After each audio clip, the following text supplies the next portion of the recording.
ทีมงานบ้านศรีวิไลได้ออกเดินทางตั้งแต่ตะเวนยังบ่ทันขึ้นทิดาลาวยังบ่ทันตื่นนอนมาลองเบิงจะไปฮอดดานตอนเวลาจักโมงหอบข้าวต้มขนมไปล่อลิงกลับบ้านปลาซันเดย์สบายดี FC แฟนคลับตอนเศร้ามือนี่เนาะเป็นมือสันวันดีเป็นมือที่อบอุ่นที่สุดของน้องธิดาลาวอีกมือหนึ่งเนาะเพราะว่าฮอดนัดหมายกันแล้วมือนี่เป็นมือที่จะมาหับลิงน้อยกลับบ้านหลังจากที่เอามาปล่อยไว้ปลาไว้ดงทานผู้ชมเป็นเวลา2 อาทิตย์แต่ว่าบ่ฮู้ว่าพอผู้จะเดินทางกลับมือใดก็คงจะเดินทางกลับมือนี้มืออื่นนี่ละบ่ทานผู้ชมเนาะ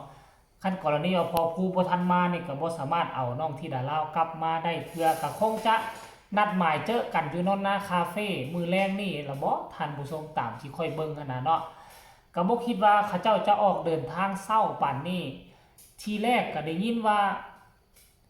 ข้าเจ้าสินอนได้ยินพอผู้ว่าแปลงบนอยู่บนนอนแต่บัดมาเห็นคลิปของธิดาลาวเมื่อวานนี่แหละว่าเจอกันในไร่สด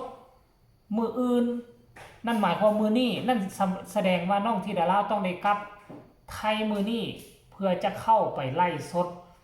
อยู่ที่นอนนาคาเฟ่หรือว่ากับซิพีเคจะตั้งไล่สดอยู่ที่พญานางก็คงเป็นไปบ่ได้พอพญานางบ่มีสัญญาณเน็ตมีแต่สัญญาณมือถือธรรมดาแล้วก็เห็นตาวางบ่แต่ว่าบ่เห็นยายรุ่นเว้ยหรือว่ายายรุ่นอยู่ในรถแล้วบ่น่าจะมีตาวางยายรุ่น10PK แล้วก็มีนะพี่ปาดเพราะว่าเห็นอีกภาพหนึ่งตอนหรือในกลางทางเห็นปาดลงไปใส่บาตรให้กับพระที่กระเจ้าย่างใส่บาตรอยู่ตามทางอยู่นั่นหมายความว่ามาน้ำกันประมาณย่างต่ำๆนะ3 ถึง 4 คนย่างต่ำๆ3 ถึง 4 คน10PKเป็นคนขับรถซึ่งเขาเจ้าออกแต่เช้าได้ตามที่ค่อยเบิ่งแล้วน่าจะเป็น5 โมงเช้าเขาเจ้าออกจากบ้านก็คงประมาณ3 ชั่วโมงน่าจะฮอดแล้ววะ6 7 8น่าจะฮอดลาวนี่นะช้าสุดน่าจะเป็น9 โมงโอ้ถ้า9 โมงนี่กะ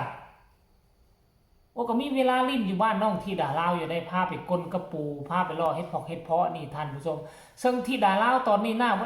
บ่ทันตื่นแล้วดอกบ่ทันฮู้ปีบ่ทันฮู้คุยแล้วดอกเขาเจ้ามาฮับนี่มีกระตน่าจะเป็นกระตาแนวอยู่แนวกินบ่ว่าจะครัวแนวอยู่แนวกินทั้งฝั่งไทยมาสมทบบ้านธิดาลาวแล้วที่สำคัญที่ขาดบ่ได้ก็เห็นธงขนมซ้ำนี่ธงซ้ำนี่ประมาณ2 โลนั่นแหละเอามาฝากเอามาต้อนกันย่านลิงน้อยบ่กลับไทยว่าซั่นเอามาล่อห้วยธิดาลาวแฮงอยากกลับ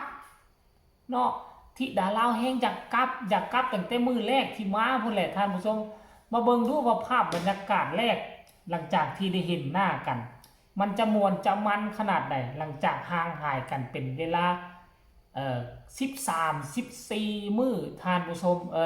จนว่าน้องธิดาลาวปรับโตอยู่บ้านพ้นยานางได้แล้วก็สิแวบกลับไปนี่มึงดูว่าสิคิดฮอดบ้านเก่าบ่คิดฮอดตาฮอดยายฮอดแม่บ่น้ำตาสิยิงป้อบ่ทุกคนก็ให้ทุกคนมาติดตามกันไว้ให้ดีก็แล้วกันเนาะอยากให้ทุกคนไปชมภาพบรรยากาศ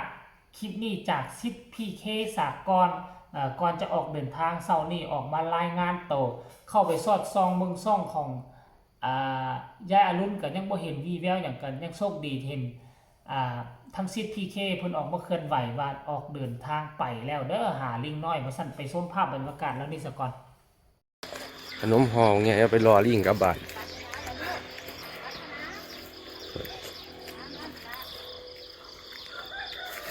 ปิดไฟปิดไฟพะนะตาได้กับตาบักโบงบะโบงตาหวังได้กับตาบะโบงใบโบกนี่ไงหน่วยหนึ่ง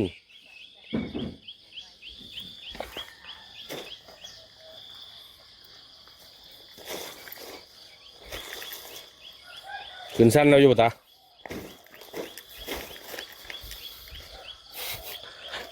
ตาหวังขึ้นสั้นเราไปฝากลิงโอ้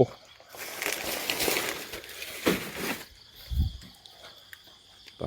แล้วเราพร้อมเดินทางเจอกันมุกดาหารสวรรณเขตครับพี่น้องครับตอนนี้ พอเข้าพร้อมกันแล้วโอเคกันรับหน้าที่เป็นผลขับเหมือนเดิมนะฮะโอ้ยขี่ไปล่าน้ำบ่ขี่เยี่ยมจน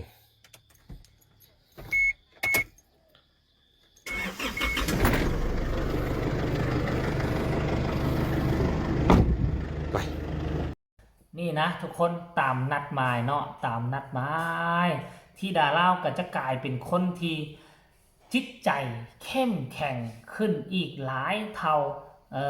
ตอนอยู่บ้านอยู่ซองคันกรณีว่าน้องบ่กลับมาเทื่อนี่ก็คงจะเห็นเนาะก็คงจะเห็นคนเนาะยูทูบเบอร์ผู้ที่ทำคอนเทนต์ครีเอเตอร์ทั้งฝั่งลาวนี่นะคันน้องยังอยู่ต่อไปนี่ค่อยเชื่อว่านะยิ่งจะมีคนหูจักน้องหลายขึ้นยิ่งจะมียูทูบเบอร์มาทายหลายขึ้นได้ยินข่าวทั้ง FC แฟนคลับ